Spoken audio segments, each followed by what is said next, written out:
I also have a little show of my own called the Free Mind Report. You can check that out on the Logos Radio Network or freemindreport.com. It's on Monday nights, 6 to 8 p.m. Central. And I give a take on topical issues unvarnished by fear of embarrassing anyone but myself. It is Holland Unplugged, some say, for better or worse. And joining me is my very, very good friend, longtime companion in truth, brother in arms, some can say, Chris Emery. Yes, it's an honor to be here. I want to thank Alex and his staff for having us down. This is a first for us. We were asked to actually host the show after our guest appearance on his show this past Tuesday, I believe. So this is quite an honor, and we're very honored to have you as the listeners joining us and the viewers on Prisonplanet TV. Got a lot of information to cover, and we've got another dynamite guest coming up. Yes, a last-minute surprise guest, and they just got off a plane, but it's going to be Julia Davis.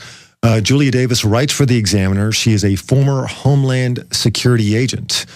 She joined the Homeland Security Department not long after 9/11 for patriotic reasons. She wanted to serve her country, protect her country. But once she started reporting on corruption within the department that endangered American lives, what she saw and experienced were the guns of Homeland Security being turned on her. And I'm pretty jaded when it comes to police state abuse, scandal, government malfeasance. Not much shocks me. Her story shocked me. The depth of the depravity and the resources they used to smear, to destroy this woman and her husband, B.J. Davis, and the rest of her family, to the extent of killing witnesses, most likely. Julia Davis has exposed this. Unfortunately for her persecutors in Homeland Security, Julia Davis's husband and she herself, they both work in the professional movie industry out of Hollywood. B.J. Davis, her husband, is a longtime Hollywood producer. He got his start out as a eminent stuntman. In fact, a couple of the stunt records that he set are still in place. In fact, one man who tried to break them died in that attempt. And Julia Davis herself has worked on many Hollywood productions. So they had the experience and the training and the know-how to expose what had happened to them. And they are currently on the road promoting their own documentary about their experiences called Top Priority, The Enemy Within. It just premiered in L.A. and in New York City, and it's in the running for the Academy Awards, my friends.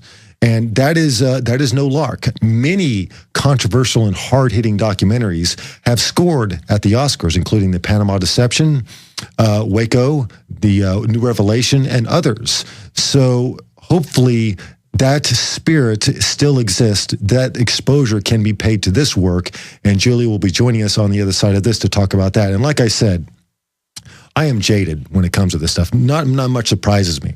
I may raise an eyebrow with Julia's story, and it's verified.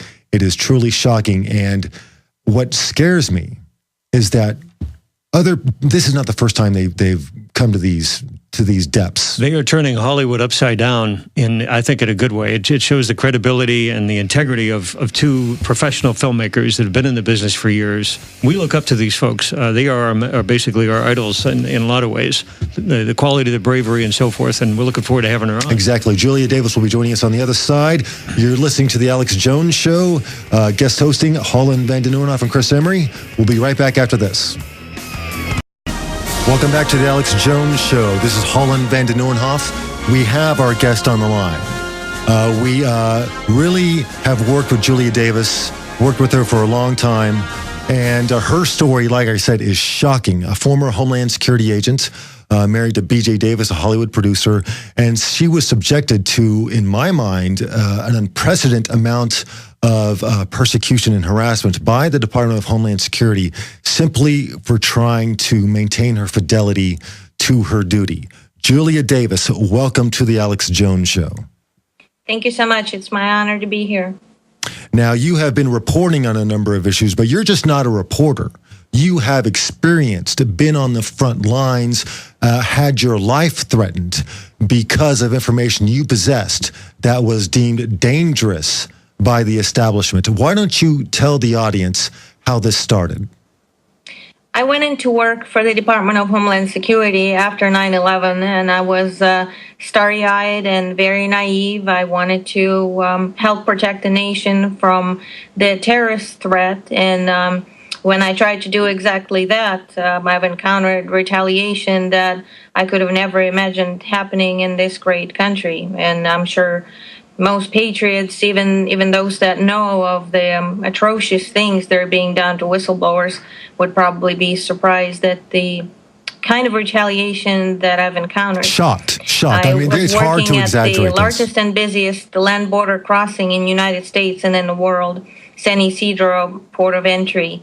And we had very specific intelligence alerts that Al-Qaeda was planning to penetrate the land borders between the U.S. and Mexico on national holidays. And the date of special importance, we were told, would be 4th of July, 2004, Independence Day. And on that date, 23 people from special interest countries, which are terrorist countries, have been allowed to enter the United States without being enrolled into any databases that they were supposed to be enrolled in, without their documents being copied, without their fingerprints being taken. Wait, they just walked across the border? Extremely suspicious. And when I reported this event to the local port director, he told me to take it to Intel. When I went to Intel, I was surprised to see that on this date of heightened security alert, all Intel workers were given a day off and the office was closed. So I was told to just turn in the paperwork and they would get to it when they get to it.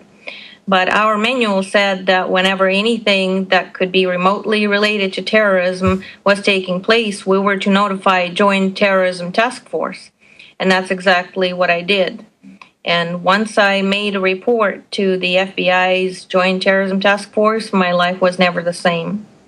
I was declared a domestic terrorist. My home was raided with a Black Hawk helicopter and a special response team. My husband and I have been twice falsely arrested and imprisoned and had to fight for years to clear our name and to have Department of Homeland Security held accountable for their actions. Yes, and they actually launched a ridiculous number of investigations on you while you were still working for Homeland Security. Is that correct? That's correct. They started with 19 investigations while I was still working for Homeland Security. And then once I was subjected to such a retaliation that working there was no longer feasible, they continued to investigate me even after I involuntarily resigned. So a total number of investigations that we are aware of is 54. 54 investigations against one person. And it's literally for doing your job, for reporting on a unprecedented breach of security where all these people from suspicious countries, when a heightened terror alert was in place dealing specifically with the nature of this breach, when this breach occurred and you reported it, they went after you because you made them look bad.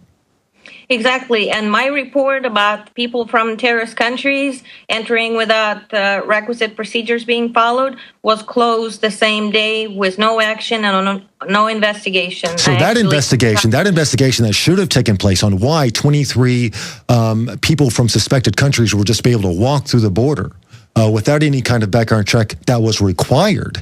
They closed that after one day, but they, for weeks and months, conducted 54 investigations against you, one of their own, for doing your duty, for trying to report on this. It's amazing. And it shows you how depraved and where the priorities of Homeland Security are. Now, you mentioned, of course, that it actually came down to them raiding your home and, no exaggeration, landing a helicopter on your front lawn. Why don't you get into that?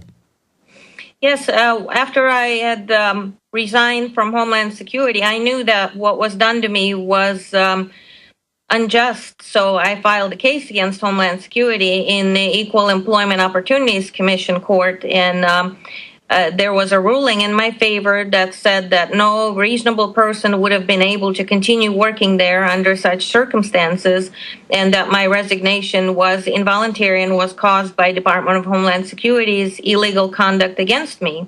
So 2 weeks after I won this case against Homeland Security, they land a Black Hawk helicopter. And this is caught on tape. This is literally caught on tape. Exactly. Our neighbor, Matthew Judd, saw this was happening and stepped out of his home and started filming the raid with his camera. And at one point during the raid, he actually realized that the agents have noticed them being filmed. And he said on camera, "Oh no, they saw me." And he walked into the house but continued filming through his window. And yes, he did videotape the raid where a Black Hawk helicopter had landed by our home, and 27 men, special response team and other agents, 27 Homeland Security agents and 1 U.S. Marshal. They have surrounded the residence. They had broken down one door. They had stormed it from all directions. It was a commando-style operation. And mind you, you weren't living in Pakistan. They could have driven up to your driveway in a car and knocked on the door and said, "Hey, I have a warrant and I'm here to search your premises. Can you please have a seat in the living room while we conduct a search?" No, they didn't do that because, well, first of all, you and BJ are not dangerous terrorists. You're citizens. BJ served his country as a Marine in Vietnam.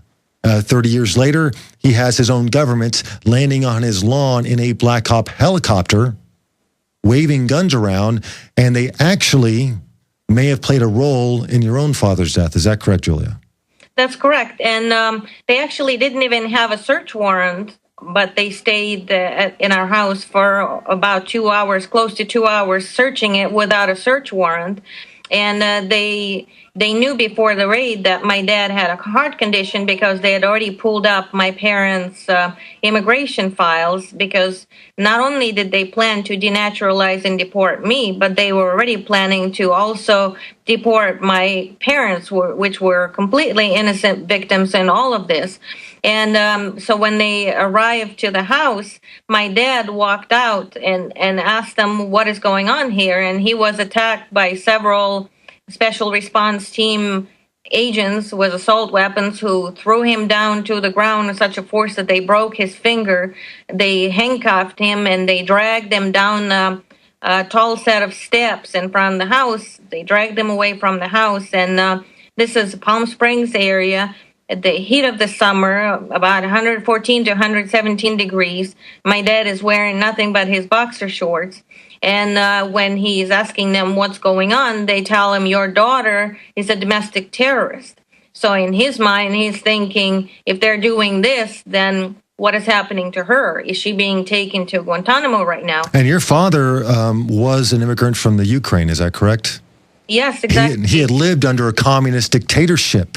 He came to this country to escape such things, and now we've reached the state of affairs where he's being dragged out of his house in America, in California, in Palm Springs, by the secret police, being tossed around and abused because of a political witch hunt.